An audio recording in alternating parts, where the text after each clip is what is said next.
Timor-Leste horas ne iha ona acordo ho legalidade ba nação Austrália e Coreia pode facilita Timor-Leste ba serviço vai besidau iha legalidade ho agência Roma atau halo recrutamento ba cidadão serviço iha Dubai, Portugal, Inglaterra no Irlândia. Informação ne hatuhusi vice-ministro negócio estrangeiro no cooperação Julião da Silva ba STL segunda ne Parlamento Nacional hafen participa em ratificação ba tratado proibição ensaios nuclear.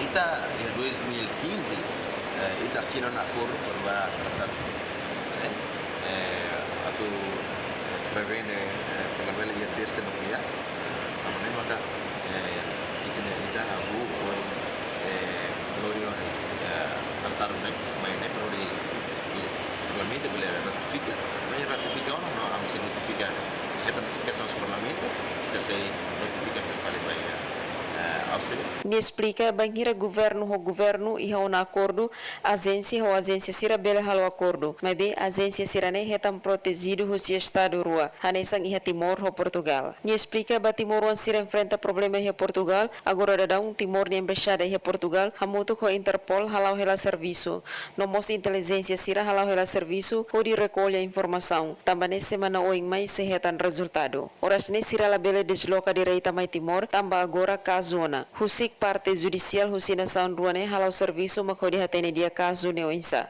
Entretanto, chefe bancada UDT Francisco David Carlos husu atu governo buka solução ba Timor-Wang nebe mak oras ne enfrenta hela problema iha Dubai.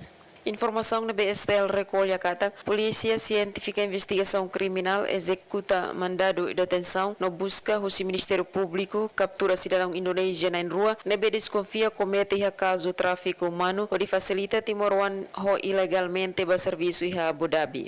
Guilhermina Franco, Dominga Soares, STL News.